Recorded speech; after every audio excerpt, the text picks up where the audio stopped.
igual eu comentei com os irmãos, a nuvem que estava sobre o povo, quem era a nuvem? Era a lei, né? E a nuvem apontava o caminho que eles tinham que seguir. Quem era o caminho? Era Jesus. Mas aqueles que estavam vivendo aquele momento, eles não sabiam disso. Eles não sabiam que a nuvem era a lei, eles não sabiam que o caminho era Jesus. Então estava meio obscuro. Eles estavam até vivendo aquilo, mas era meio obscuro, né? Então, quando você for ler a Bíblia, pastor, eu leio de manhã e leio de noite. Então, leia de manhã o Velho Testamento. No meio do dia, se você tiver um tempo, lê uns salmos. Dá uma balanceada e à noite você vai lá e lê o Velho Testamento, o Novo Testamento, vai fazendo essa troca de leitura. Por quê? Se você só lê o Novo, beleza. Mas se você quiser ler só o Velho, tem muita coisa que você não vai entender. Você fica meio... É igual você fica meio grogue, assim. Fala, nossa, ficou pesado demais esse negócio que eu bebi aqui. Então tem coisa que não dá para entender no Velho Testamento, a não ser que você já saiba muita coisa. Né? E aquilo que nós estamos estudando aqui é quase que uma teologia da Bíblia. Né? É um material bem teórico, ao mesmo tempo é uma revelação. Então tente, quando você for ler, lê um capítulo só de manhã do Novo, depois à tarde lê um do Velho. Nós vamos começar mais uma aula falando sobre a redenção. Eu quero ler com vocês um texto para a gente continuar. Queridos, na semana passada eu falei que todos nós éramos escravos de Satanás, né? Éramos servos de Satanás. E só existe dois reinos. Se eu falar para você que você é filho de Deus, aleluia. Mas enquanto eu não aceitei a Cristo, querido, infelizmente eu sou filho do diabo. Por quê? Porque ele é o pai do pecado. A Bíblia fala que ele peca desde o início. Então ele é o pai do pecado. Ele foi o primeiro que pecou. Por isso ele caiu da glória. Então todos aqueles que estão dominados pelo pecado são filhos de quem é o pai do pecado. Certo? Então quando eu recebo Jesus, a Bíblia diz em João capítulo 1, versículo 12, está escrito assim, ó, todos quantos o receberam, deu-lhes o poder de serem chamados filhos de Deus. Aqueles que não nasceram de acordo com a carne, mas de acordo com o Espírito. Então, querido, eu só me torno filho de Deus quando eu recebo a paternidade que vem de Jesus. Tudo bem? Então, querido, pessoa, amigo seu que está lá no mundo, não conhece Jesus, ainda que ele não saiba, ele é um filho do diabo. Se você falar isso para ele, ele vai falar assim, não, eu sou filho de Deus. Na verdade, ele precisa receber a paternidade, a redenção. Ele precisa ser comprado. Esse sangue precisa pagar o preço pela vida dele. Eu contei aqui uma história para os irmãos. Uma história que eu contei algum tempo atrás. Existia um homem numa cidade, e ele, até uma determinada idade, ele foi um garoto muito legal, um garoto muito bom, todo mundo da cidade gostava dele, mas em determinado momento dele se desvirtuou. Virou assassino, virou bandido, roubava, matava, fugiu de casa. Por consequência disso, por matar e roubar, ele foi preso. Se tornou um rapaz rebelde. E preso, algumas pessoas da cidade que o conhecia sua família, isso lá naqueles tempos antigos, né? Vão tentar uma audiência com o rei daquela época. E quando eles conseguem aquela audiência com o rei, fala assim, não, aquele menino é gente boa, solta ele, nós vamos tentar ajudá-lo, ele vai melhorar, porque naquela época, querido, quem matava alguém, a pena era a morte, era igual a Bíblia fala, dente por dente, olho por olho, não é isso? É uma vida em troca de outra vida. Você matou uma vida, você tem que dar a sua no lugar daquela. Por isso que Jesus trocou de lugar conosco, ao invés de morrermos eternamente, ele trocou conosco e morreu em nosso lugar. Não sei se você alguma vez já falou isso, né? Mas não pedi para ele morrer por mim. Por que ele morreu por mim? Porque você morreria eternamente e ficaria separado de Deus. Então ele morreu, ficou separado de Deus alguns instantes. Se você lembrar ali na Bíblia, quando ele está sendo crucificado, ele diz aquelas palavras em hebraico. Eli, Eli, lemoi, sabachthani. Deus meu, por que me desamparaste? Aquele período, enquanto ele morre, vai no inferno, ele está sem o Pai. Ele está longe do Pai. Certo? Então, porque ele morreu, porque ele ficou longe do Pai, eu e você agora não precisamos ficar eternamente longe do Pai. Certo? E esse homem, naquela cidade, ele foi preso. E o rei falou assim, nossa, esse menino, se ele é bom mesmo, só que eu vou disfarçar de pastor. Né? De alguém religioso, eu vou me disfarçar. E o cara nunca tinha visto o rei. Então ele vai lá, veste uma roupa sacerdotal, alguma coisa do tipo, leva uma Bíblia, e dentro da Bíblia tinha uma carta de soltura para ele. Então, na hora que o pastor ou o sacerdote chega ali diante dele, ele tenta conversar com ele. Fala, vim cá trazer uma mensagem para você de amor, de paz, de perdão. E esse jovem, mas escorraçou com o rei, sem saber que era o rei. E ele briga com o rei, fala, sai daqui, não quero saber de Bíblia não. E queria agredir aquele cara que até então para ele era um pastor. Né? E para a própria segurança do rei, o rei teve que ir embora. Ele não teve diálogo com aquela pessoa. E então, um dos soldados que estava ali, que conhecia o rei, virou para o cara e falou assim, ô babaca, aquele cara era o rei. E dentro daquela Bíblia que ele estava te oferecendo, estava a sua carta de soltura. Você só precisava ter recebido ele. No dia que ele foi ser enforcado, que ele estava no lado de fora, todo mundo estava ali, consciente agora do que aconteceu, que ele acabou de perder a carta de soltura dele, que faria ele viver por mais tempo. Ele pede a palavra, a última palavra, fala assim, eu quero a palavra. E ele fala assim, eu quero que todos saibam que eu estou morrendo, não pelo que eu cometi, não porque eu matei, nem porque eu roubei. Eu estou morrendo pela graça que eu recusei, pelo perdão que eu recusei.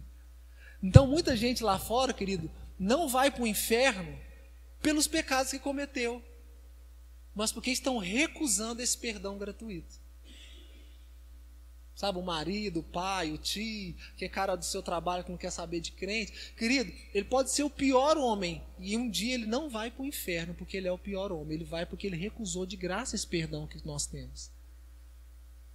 Entenderam? E quando eu falo de redenção, nós precisamos entender que estávamos no reino das trevas. Éramos dominados pelo pecado. Até tem uma frase, um texto lá em Romanos que Paulo fala assim, até comentei uns dias atrás falando sobre a Coca-Cola com os irmãos, né? O bem que eu quero fazer, não faço. O mal que eu não quero fazer, esse faço. Mas então já não sou eu quem faço, mas o pecado que mora em mim. Então, querido, não sei se já aconteceu com você alguma vez, você quer fazer algo bom, você não quer mentir. Você não quer ter inveja, você não quer falar mal, você não quer ter ódio, você não quer fazer algo de errado, mas quando você percebe, você já está fazendo. Dentro de você, o seu eu espiritual, o seu espírito quer fazer o que é correto, mas de repente você se vê pela lei do pecado, é como se aquele pecado te obrigasse a fazer sem você querer fazer. É por isso que nós estamos estudando redenção. Se você entender o que é redenção, porque o pecado não terá domínio sobre você. Mas quando a gente estava lá debaixo das trevas, e até às vezes dentro da igreja, parece que o pecado tem domínio sobre nós. Você não quer ter os pensamentos, você não quer desejar mal, mas parece que esse pecado está te dominando. Por que razão? Porque eu ainda não entendi o que é redenção. Eu conversava com uma pessoa hoje, da igreja, e ela falava para mim, olha, eu conversei com algumas pessoas, e eu percebi que mesmo dentro das igrejas, parece que essas pessoas estão presas. Elas não conseguem enxergar a libertação delas, não conseguem enxergar aquilo que nós estamos enxergando. Então, querido, tenha isso no seu coração, estar na igreja não me dá garantia de nada. Não dá garantia de nada. Nem de que eu sou salvo, nem de que eu estou vivendo as promessas, nem de que eu sou curado, nem de que eu sou liberto. Estar na igreja, querido, não me garante essas coisas. Nós temos que aprender a nos apropriarmos daquilo que é nosso. Aleluias! Se a Bíblia diz algo a respeito de mim, querido, o que vai mudar a minha realidade? Não é eu saber aquilo, é eu crer naquilo. Querido, se eu começar aqui no domingo, da igreja, 300 pessoas aqui sentadas, e eu começar a falar o Salmo 23, eu acredito que umas 250 termine ele comigo. Que o Senhor é o meu pastor, nada me faltará, Ele me faz descansar em paz. Muitos sabem o texto, sabem, mas desses 250, talvez uns 6 ou 7 se apropriam daquele texto e falam, Não vai me faltar nada, eu creio. Alguns vão apropriar daquela promessa de que mesmo que andando pelo vale da morte, nenhum mal lhe acontecerá. E uma grande parte, na hora que os problemas vierem, uns vão afastar da igreja, uns vão falar mal da igreja, uns vão, sabe? Então saber não me dá garantia de que eu sou aquilo que a Bíblia diz que eu sou. Então, querido, o fato de eu ter sido redimido pelo sangue de Cristo não muda a minha vida. Se eu não me apropriar dessa redenção, não entender que eu sou redimido, não entender que alguma coisa aconteceu para que eu estivesse aqui vivendo o que eu estou vivendo. Você quer ver uma coisa? O pecado não terá mais domínio sobre vós. Por quê? Porque eu não estou mais debaixo da lei. Deixa eu te explicar algo sobre a lei. Fala aquela época de Moisés, que Moisés escreveu toda a lei. Ele foi o juiz da lei, tá? Uma mulher, quando ela adulterava, que ela ficava com outro homem, o que acontecia? Se ela fosse descoberta, o homem não era morto, mas a mulher era morta. Ela era levada na frente do povo, se tivesse uma praça, era na praça, se não tivesse praça, é onde todo mundo pudesse ver. Essa mulher, eles faziam um buraco, colocavam ela enterrada até aqui, para ela não poder fugir, né? E ali, aquela pessoa que foi a primeira que viu ela no ato, ou viu ela saindo do motel, nesse sentido, a pessoa era a primeira a tirar a pedra, porque ela pegou a pessoa. E depois do mais velho até o mais novo, todos tinham direito de jogar uma pedra. Era a sentença. Não só em questão ao adultério, mas quase tudo na lei a pessoa era levada diante das pessoas e apedrejada. Se a pessoa estivesse lá no meio com um monte de Balaim, que era outros deuses, né? Essa pessoa fosse pega com um santinho em casa, alguma coisa desse tipo, ela era levada para o meio do povo, enterrada até o meio, e ela era apedrejada até a morte. Por quê? A Bíblia dizia que para você ser perdoado do seu pecado, dependendo do pecado, você tinha que morrer. Só o sangue derramado te dava perdão. Você tinha que sofrer a dor do que você fez de errado. Aí, sabe o que eu lembro, querido? Lá de Gênesis capítulo 3, que Deus falou assim: no dia que você comer, você vai morrer. Então, querido, a pessoa que comia do pecado, depois de Eva, lá em Noé, lá com Moisés, ela comeu do pecado, aquilo ali geraria morte para ela. E na lei era morte física mesmo, matava o camarada. Agora eu te pergunto, querido, a mulher que foi pega em adultério, e ela foi apedrejada até a morte, ela ia depois para o céu ou para o inferno? Quem é que acha que ela pagou pelo pecado? Ela não morreu? O preço pelo pecado não era a morte. Ela ia direto para o céu, porque ela pagou pelo pecado. Ah, mas ela morreu, foi para o inferno. Ela pagou o preço. Não era a morte? Só que ela não viveria. Qualquer um. A lei era liberada para o povo de Israel. Entendeu? Então as outras nações nem sabiam que era pecado. Entendeu? A Bíblia fala lá em Romanos que enquanto a lei não foi falada, as pessoas não sabiam que era pecado, nem quem era de Israel. A lei que apontou que era pecado, porque Moisés começou a escrever: não matarás, não adulterarás, e começou a colocar aquele tanto de negócio, porque ninguém sabia. Achava que era errado, mas não sabia que era uma lei de Deus. Entendeu? Nem Israel sabia e nem o resto do mundo sabia. Tá bom? Vou dar um exemplo. Isso aqui, querido, que nós estamos falando, a gente está pregando no culto. Você está sabendo a verdade, sim ou não? A pessoa que não está na igreja, ela sabe o que você sabe? Ela vai ser julgada pelo que ela sabe ou pelo que ela não sabe? Pelo que ela não sabe. Agora, nós que sabemos, o nosso juízo será muito maior. Entendeu? Eu não posso julgar o índio, se o índio nunca escutou o evangelho. Porque o índio, se um menino nascer com a mão torta, com o pé torto, eles matam o menino. Não pode nascer com defeito. Eles deixam o menino para morrer lá, sozinho. Mas quem falou para o índio que aquilo ali é errado, que isso é homicídio? Na lei do índio, é certo. Então, querido, eles serão julgados pelos que eles não sabem. Dentro do entendimento deles. Agora, nós que sabemos, seremos julgados por saber. Estão comigo aí? Estão entendendo? Isso tudo aqui tem a ver com redenção. Tudo isso aqui tem a ver com o quê? Com redenção. Eu e você fomos redimidos, mas vocês lembram do texto que a gente leu lá em Pedro 2,9? Vós, porém, sois raça eleita, sacerdócio real, propriedade exclusiva. Você é um bem de Deus. Você foi comprado como um bem de Deus. Por isso que a Bíblia, lá no livro de Levítico e Êxodo, fala assim que nós somos o tesouro particular de Deus. Você é o tesouro particular dele. A Bíblia te chama de menina dos olhos de Deus. Quem aqui já jogou bola alguma vez? Quando você sente que vai tomar uma bolada, né? A primeira coisa que você faz é proteger os olhos. Ou está caindo alguma coisa, o tempo vai cair em cima de você. O que você faz? Você tenta proteger a cabeça e os olhos. Por quê? É algo precioso, é algo sensível. E Deus chama a sua igreja de menina dos olhos de Deus. Algo que Deus protege de maneira muito violenta. O diabo, querido, ele quer escravizar as pessoas. Ele promete liberdade com o pecado. Ele vai seduzindo igual ele seduziu Eva. Para quê? Porque a hora que você pecar, você se torna um escravo dele. Você virou um escravo. Ele está te prometendo uma liberdade, algo demais, mas na verdade, querido, ele quer fazer você prisioneiro. Porque depois que você pecar e fala, cara, o que você fez, você não contar para ninguém não. Não conta para ninguém não.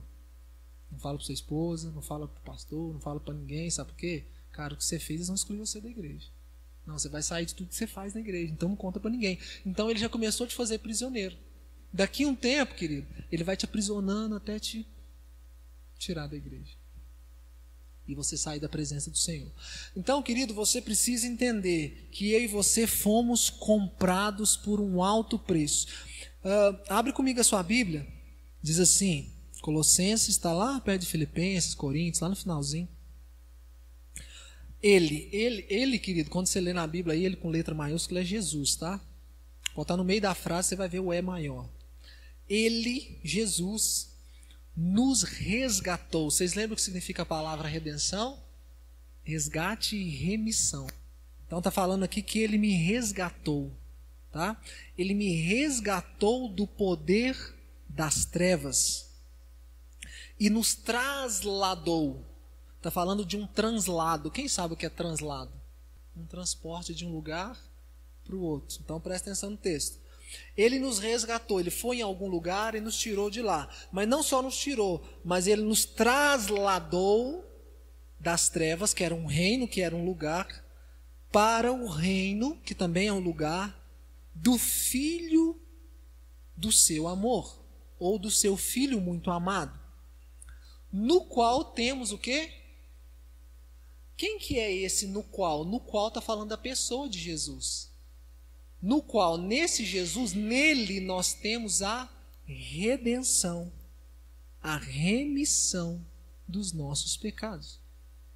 Então, eu estava vivendo lá no reino do diabo, que é o reino das trevas, dominado por ele, escravizado por ele. Ele me prendia, eu era prisioneiro dele. A Bíblia diz que Jesus foi lá e pagou o preço do meu resgate. Quem aqui sabe qual foi o preço? O sangue dele, a morte dele. Foi o preço a ser pago. Vocês lembram que eu falei da mulher que adulterava, do cara que tinha os ídolos lá? Como é que ele pagava pelo pecado? Com uma morte. Aí, lá no Velho Testamento, quando ia pedir perdão pelo povo, o que o povo levava? Um animal, para que um animal morresse, para que eles não morressem. Uma morte, uma vida no lugar de outra vida. Querido, quando Adão e Eva pecam, presta atenção nesse detalhe, Adão e Eva pecou. E eles escondem de Deus. Querido, olha que interessante. Qual que foi o sinal? Primeira coisa que eles fizeram foi se esconder. Quando a gente está pecando, fazendo alguma coisa de errada, a gente quer que ninguém saiba, a gente quer esconder. A gente quer esconder as conversas do WhatsApp, os Facebook, os Messenger, a gente quer esconder, porque, né? Segunda coisa, a Bíblia fala que eles perceberam que estavam nus. Perceberam suas fragilidades e suas fraquezas. E Deus estava vendo eles pelado todo dia. Né? Agora fica imaginando, oh, Deus me viu pelado, meu Deus. Não, Deus via todo dia. Por isso que Deus virou para Adão e falou assim: quem falou que vocês estavam nus? Agora, querido, a hora que eles pecam, o que eles fazem? Eles pegam, a Bíblia fala que folhas de figueira, e eles costuram roupas para si. A figueira é o figo, as folhas são grandes, então eles olhar para um lado, olhar para o outro, bananeira, não vai dar certo, figueira. Arranca aquela figueira e costura, coloca aqui, coloca ali, vai dar para dar uma disfarçada. Certo? Quando Deus encontra eles, que Deus dá a sentença, abre comigo aí em Gênesis, rapidinho, lá no 3, versículo 21. Eu vou ler nessa versão, mas alguma versão vai estar diferente. Olha o que diz. E fez o Senhor Deus a Adão e a sua mulher túnicas de peles e os vestiu. Alguma versão está que ele coseu, ou que ele costurou, teceu. Tenta imaginar comigo agora. Adão nunca tinha visto nada morrer, nem Eva. Agora, querido, para você fazer uma roupa de pele, o que tem que acontecer? Você matar algum animal, certo? Então Deus teve que matar. Sabemos que é uma representação de um cordeiro. Imaginamos que Deus deve ter pegado uma roupa de um cordeiro, deve ter tirado aquilo ali. Pensa Deus matando e mostrando para Adão: porque você errou, alguém está morrendo. Você entendeu? Alguém está morrendo para cobrir o seu pecado. Quem era? Jesus. Quem que cobre o meu e o seu pecado? Jesus. Então Deus já estava mostrando para Adão: para que o seu pecado fosse coberto, eu tive que matar alguém inocente. Alguém que não tinha nada a ver com o seu pecado, eu tive que matá-lo. Vocês estão entendendo? Aquela historinha do inocente, paga pelo pecador, veio daí, entendeu? Alguém, ovelhinha passando ali, vendo a cena, tudo no DVD, aquele negócio 4G lá e tal. Nada a ver. Vem cá, eu sei. Pegou, matou, e Adão, pensa a cena. Adão falou: não, cara, Deus matou. Agora, queridos, certo? Então nele temos a redenção dos nossos pecados. Colossenses, no mesmo livro, tá? 2, 14 e 15. Vou ler com vocês. Então tudo que ele fez, perdão dos meus pecados, tendo cancelado o escrito de dívida, tendo cancelado a promissória, a cédula, algumas versões está cédula. É como se, querido, eu e você tivéssemos uma promissória sem valor assinada nas mãos do diabo.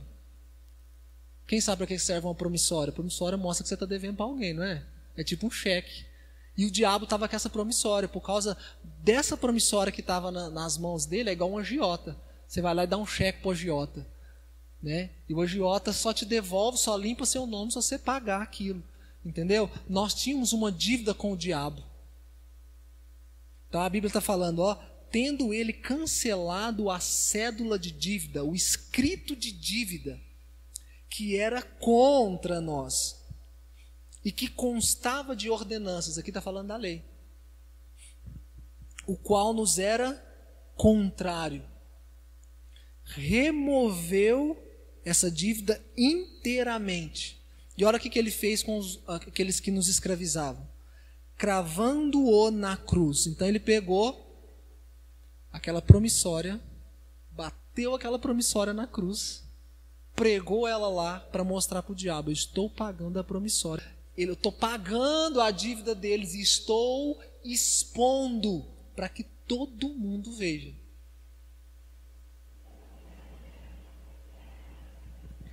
Eu vou explicar esse último termo aqui, ó. E tendo despojado os principados e potestades, os exibiu abertamente, triunfando deles na mesma cruz. Eu vou te explicar. Esse termo aqui foi escrito por Paulo. Paulo era um cidadão romano. Quando ele usa esse termo aqui, ó, triunfando deles na mesma cruz e os despojando para que todos vissem. Querido, antigamente quando guerra, o general ganhava uma guerra, ele foi para uma guerra com 1000 homens e eles conseguiram vencer. A aqueles a quem eles venciam, nem sempre eles matavam todos. Em algumas partes, em algumas guerras, eles levavam essas pessoas prisioneiras, amarrava elas com as mãos, amarrava os pés e levava até a cidade deles. Essas pessoas iam andando até lá, eram prisioneiros. Então, querido, quando antigamente lá na Roma, em Roma eles ganhavam uma guerra, os prisioneiros e entravam em Roma. Querido, por mais que todos tivessem lutado, a vitória ela era dada ao general. Você já deve ter visto muito filme antigo e falava assim: César venceu, Lúcio venceu, né? Mas na verdade não foi ele que lutou sozinho, mas aquela batalha era dada a ele. Aquela batalha era dada a ele, certo? Mas então ele pegava aqueles prisioneiros, andava nas ruas principais de Roma, os prisioneiros atrás, então falando que ele os expôs publicamente. Ele pegou o diabo, a sua corjinha toda, expôs que agora ele os tinha vencido publicamente para que todos vissem. Está entendendo o que o texto está falando? Tem muita coisa atrás de só umas letrinhas para você entender, né? A parte de contexto. Então agora fala assim que ele triunfou deles na mesma cruz. A Bíblia vai falar para nós, querido, e você vai ver no Novo Testamento. A partir de hoje, quando você for ler, você vai ler esse texto e vai lembrar do que eu estou te falando. Você vai ver assim, ó, nele, que é Jesus. Você vai ver o N, o E maiúsculo, principalmente nas cartas de Paulo. Você vai ver assim, ó, nele temos a redenção, nele temos a remissão, nele temos a justiça, está lá em Coríntios capítulo 3, ele é a justiça de Deus, ele é a sabedoria de Deus. Aí a Bíblia fala, nele fomos feitos sabedoria de Deus, nele fomos feitos justiça de Deus. Então, querido, Jesus ele está entrando, ele é o general que venceu, foi ele que venceu, nós estamos atrás dos prisioneiros, ele está expondo publicamente quem foi vencido, e todas as vezes que nós estamos andando atrás de Jesus, todas as vezes que eu estou seguindo Jesus, todo o universo está olhando para ele, e quando eu estou seguindo Jesus, eu sei, Jesus sabe, todo mundo sabe, e os prisioneiros sabem, que nele, no general, eu venci com ele. Você está entendendo o termo? Wesley, mas quantas flechas você jogou? Nenhuma. Quantos você matou? Nenhum. Mas porque ele triunfou, se eu estiver nele, eu venci com ele. Eu ressuscitei com ele. Fui feito justiça nele. Fui feito sabedoria nele. Isso é graça. Não fui eu que bati no demônio, não fui eu que venci a morte, mas porque ele venceu, eu venci. Está entendendo? Isso é redenção. Eu estava num reino, fui retirado de lá, fui resgatado, minha dívida foi paga, eu fui levado para o reino do Filho do seu amor.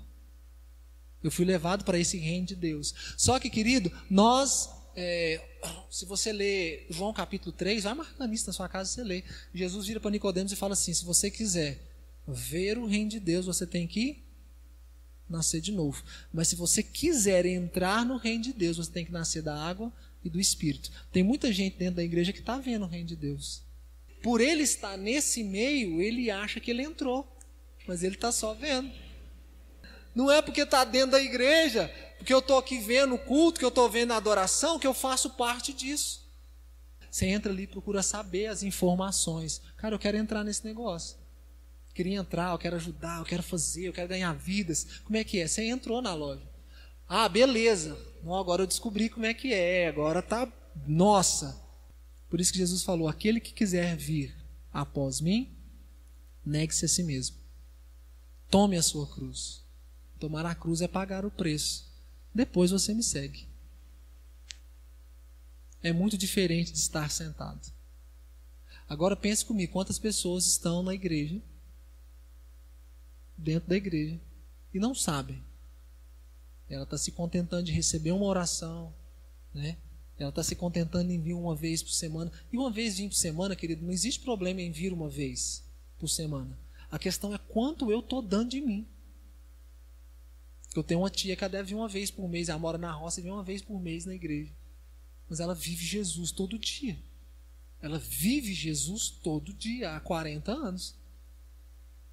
Só que ela mora na roça. Como é que ela vem todo dia da igreja? Então só vir na igreja também não faz a diferença. Todos os cultos está lá. Mas às vezes não entrou nisso ainda. Não leva a cruz, não segue. Né? Então essa redenção de Jesus, todo esse preço pago, não tem valor nenhum. Ainda que seja muito valioso. Não tem valor nenhum. Certo? Então ele foi lá e cancelou todo escrito de dívida que era contra mim. Eu vou mostrar um texto para vocês na Bíblia sobre celebrar a redenção. Abre comigo sua Bíblia em Gênesis 47. Com esse texto eu vou caminhando para o fim. É uma história de José. Eu acho que a maioria de nós conhece a história de José. Vou ler 2 textos, tudo em Gênesis 47. Aqui eu estou falando de primícias, estou falando de dízimo, estou falando de redenção, de pecado. Você vai entender tudo numa coisa só, você vai entender. Vamos lá, Gênesis 47, 18, 19, 23. Acabando aquele ano, vieram a José no ano seguinte, época da fome lá, tá? Disseram: não ocultaremos ao meu senhor que o nosso dinheiro já se acabou. As manadas de gado já pertencem ao meu senhor. Esse meu senhor aqui é José, tá? Ele está falando que já dei meu dinheiro para você, já dei meu gado para você, e nada restou que não seja do meu senhor, senão o nosso corpo e a nossa terra. Compra-nos a nós e a nossa terra em troca de pão. Tu és o pão do céu. Está entendendo aí que o texto está trazendo para nós. E nós e a nossa terra seremos servos de Faraó. Isso aqui é uma tipologia do reino de Deus. Dá-nos também semente, para que vivamos e não morramos, e para que a terra não fique desolada, sem ninguém. Então disse José ao povo: hoje eu vos tenho comprado a vós e a vossa terra para Faraó. Eu comprei vocês para alguém. Eu não sou dono de vocês, mas eu negociei e vocês são de alguém. Vocês lembram do texto de Apocalipse que eu li com vocês? E ele nos comprou para Deus. Você está entendendo que na Bíblia tudo é uma tipologia? Hoje eu vos tenho comprado a vós e a vossa terra para Faraó. Eis aí, tendes semente para vós, para que vocês semeiem a terra. Então, queridos, 7 anos de fome.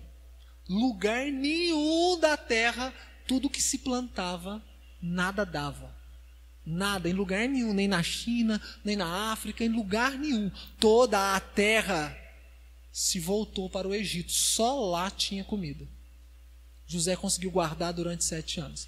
Então, ao princípio, as pessoas que tinham recurso, dinheiro, ia lá e comprava a sacolinha de trigo, que dava para uma semana, um mês, um ano, dependia de quanto o cara tinha de recurso. Eram armazéns espalhados por todo o Egito. Aquelas pirâmides que você vê aí na internet, elas foram todas cheias de trigo. E fora isso, eles criaram celeiros enormes para guardar trigo que desce para 7 anos para toda a terra. Então o cara chegava lá: quanto que eu tenho? 1 milhão. Me dá 100 mil de trigo. Naquela época era muito caro. Então ele levava para casa dele e ficava ali 6 meses. Eu tenho mais 900 mil. Não tinha jeito de negociar, não tinha nada para comer, mas me dá mais 100 mil. E foi assim.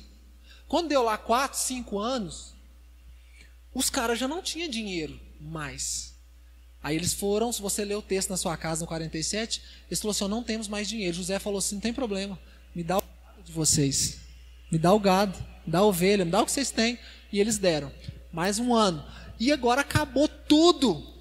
Eles só tinham a vida deles. Então eles chegam a José e falam: José, não temos mais nada, só temos o nosso corpo e a terra. Aí José falou o seguinte: então agora eu vou comprar vocês.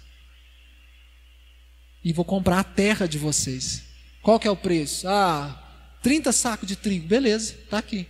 Estou pagando, agora vocês são de Faraó. E a terra que vocês estão também é de Faraó. E agora? Não, e agora vocês podem voltar para lá. Eu vou pegar e dar para vocês sementes. Voltem para lá e comecem a jogar semente, porque os 7 anos estão quase acabando. Volta para lá, planta naquela terra. Mas lembrem que a semente quem está dando sou eu. A terra que vocês estão jogando é minha. E vocês eu comprei, vocês são meus. Mas eu vou permitir que vocês vivam. Vai lá e semeie na terra, faz o que vocês quiserem. Mas o dia que eu precisar dessa terra, ela é minha. O dia que eu precisar dessa semente, ela é minha. O dia que eu precisar do seu carro de boi, é meu. O dia que eu precisar de você aqui, você é meu. Vocês lembram que eu falei na aula passada? Agora presta atenção, vocês vão entender aqui as primícias e o dízimo. No versículo 24. Há de ser, porém, que no tempo das colheitas vocês darão a 5ª parte do que vocês colherem a Faraó. 4 partes serão de vocês, para que vocês peguem dessas 4 partes e semeiem novamente no campo, e para o mantimento de vocês, e dos que estão nas vossas casas, para mantimento dos seus filhinhos. Então preste atenção agora comigo, querido, naquilo que eu expliquei para vocês sobre redenção. Querido, eu peguei algo que é inteiro, matemática, e dividi isso em 5 partes. 5 partes. Não é isso? Então, de 100, vamos imaginar de 100. O cara colheu 100%. Eu estava tirando 1/5. O que é tirar 1/5? Deus fez, José falou o quê? Vocês vão viver com essas 4 partes.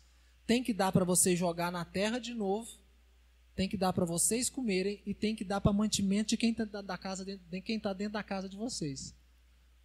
O que é 1/5 aqui, querido? Eles tinham que pegar aquele 1/5, fazer uma sacolinha, fazer uma carroça e levar a Faraó. Por que eles faziam isso? Para lembrar que tudo aquilo era de Faraó. Eles tinham que levar, porque senão o Faraó vinha e confiscava tudo. Tem alguma semelhança com aquilo que nós conhecemos? Agora, querido, 1/5 era representado em quantos por cento? Quem sabe?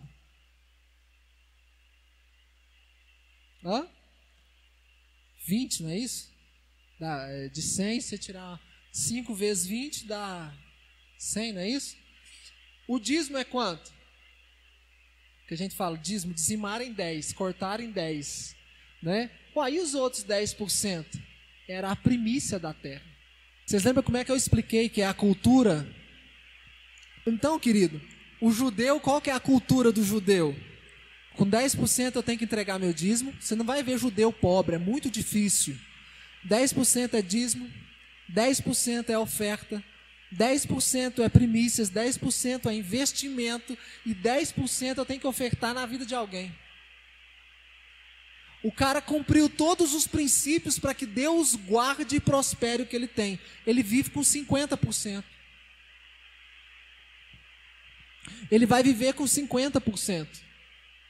Querida, é impossível que Deus não abençoe um judeu se ele cumprir os princípios. É impossível que Deus não abençoe você se você cumprir os princípios. Nenhum deles é obrigatório, mas se eu quiser viver o que Deus tem, eu vou ter que aprender a viver os princípios.